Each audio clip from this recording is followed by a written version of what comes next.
नाशिक जिल्ह्याच्या गुजरात सीमावर्ती भागातल्या 50हून अधिक गावांनी गुजरातमध्ये विलीन करून घेण्याची विनंती गुजरात सरकारला केली। मूलभूत सुविधा मिळत नाहीत हे कारण देत या गावकऱ्यांनी उठाव केला। मात्र ग्रामस्थांचा हा उठाव खरा की खोटा याविषयी शंका कुशंका उपस्थित केल्या जात आहेत आणि याचा रिॲलिटी चेक न्यूज 18 लोकमतनं थेट गुजरात आणि महाराष्ट्राच्या सीमेवर असलेल्या या गावांमध्ये जाऊन केला।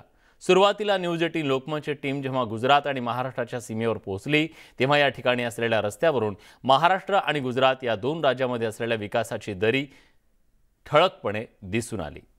पाहूया नेमकी काय अवस्था आहे, वस्तुस्थिती काय आहे। न्यूज 18 लोकमतचा स्पेशल रिपोर्ट। नाशिक जिल्ह्याला लागून असलेल्या गुजरातमधील सीमावर्ती भागातील नागरिकांनी गुजरातमध्ये जाण्याचा निर्णय घेतलाय। मात्र या नागरिकांनी गुजरातमध्ये जाण्याचा निर्णय का घेतलाय त्याचा रिॲलिटी चेक करण्यासाठी आपण आता गुजरात आणि नाशिक जिल्ह्याच्या सीमेवरती आहोत आणि या ठिकाणचे दृश्य बघतोय। हा नाशिक जिल्ह्याचा महाराष्ट्र शासनाने तयार केलेला रस्ता आहे। खरं तर या रस्त्यावरून येणाऱ्या प्रवाशांना मोठ्या प्रमाणात त्रास सहन करावा लागतो आणि दुचाकी चालक असेल, चारचाकी चालक असेल यांना देखील या खडतर रस्त्यावरून प्रवास करत गुजरातमध्ये प्रवेश करावा लागतो। असाच एक प्रवासी आपल्या बरोबर आहे। खरं तर तो महाराष्ट्रातून आता गुजरात रस्त्यावर जातोय।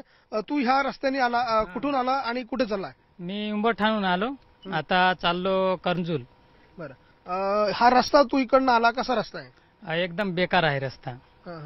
ते एकदम खड्डे खुड्डे आहे, ते चांगले करायला पाहिजे त्यांनी। असं किती वर्षापासून हा रस्ता असा? आता मला जवळजवळ ना, आता मला तर आठवत नाही एवढा, पर तरी 10 वर्ष झाले असतील। ते वर्षापासून आम्ही इकडे येतो, पण हा असाच रस्ता आहे।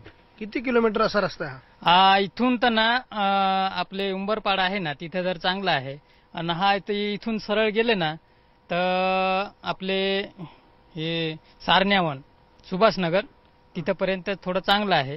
तिथून आंबाठा तिकडे थोडं बरं आहे। आपण बघतोय या महाराष्ट्रातील नागरिकांच्या व्यथा आहेत।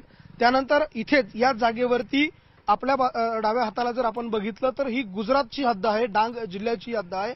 या रस्त्यावरचाच डिफरन्स जर आपण दृश्यांमध्ये बघितला तर त्यावरूनच आपल्याला हे स्पष्ट होतं की महाराष्ट्र आणि गुजरात या दोन राज्यांमधील सीमावर्ती भागामध्ये कशा प्रकारे फरक जो आहे तो आपल्याला या ठिकाणी जाणवेल। ही डांग जिल्ह्याची हद्द सुरू होते आणि त्या ठिकाणी अशा प्रकारचा एक चकाचक रस्ता जो आहे तो प्रवाशांना मिळतो आणि दुसरीकडे मात्र महाराष्ट्र शासनाचा अशा प्रकारचा जो कच्चा रस्ता आहे तो या ठिकाणी पाहायला मिळतो। या ठिकाणी उभं राहिल्यानंतरच दोन राज्यांमधल्या रस्त्याचा अर्थात या ठिकाणच्या विकासाचा फरक जो आहे तो या ठिकाणी स्पष्टपणे जाणवतो। ही जर दृश्य बघितली तर हा गुजरात राज्यात जाणारा, डांग जिल्ह्यामध्ये जाणारा रस्ता आहे आणि या रस्त्यामध्ये ज्यावेळेस आपण प्रवेश करतो त्याच वेळेला रस्त्यावरून जाणारे जे वाहनधारक आहे त्यांच्याही नजरेखाली किंवा त्यांनाही या ठिकाणून प्रवास करताना त्याचा अनुभव येत असतो। आपण अशाच काही या रस्त्यावरून प्रवास करणाऱ्या वाहन चालकांशी बोलूया। दररोज हे वाहन चालक या भागातून प्रवास करतात। आता आपण गुजरातच्या हद्दीत आलो आहोत, महाराष्ट्राची हद्द सोडली आणि गुजरातच्या हद्दीत आल्यानंतर रस्ता कसा आहे आणि महाराष्ट्रात रस्ता कसा आहे, काय फरक जाणवतो तुम्हाला?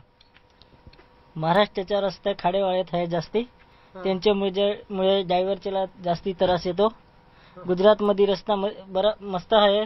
एकीकडे महाराष्ट्रामध्ये अशा प्रकारे नागरिकांना रस्त्यांसाठी भांडावं लागतं तर दुसरीकडे विकासाचा रस्ता जो आहे तो लोकांच्या पाड्यापर्यंत, शेवटच्या हद्दीपर्यंत येऊन पोहोचलाय आणि म्हणूनच महाराष्ट्रातले लोक आता गुजरातमध्ये जात आहेत। त्यामुळे महाराष्ट्र शासनानं याचा गांभीर्याने विचार करण्याची गरज आहे।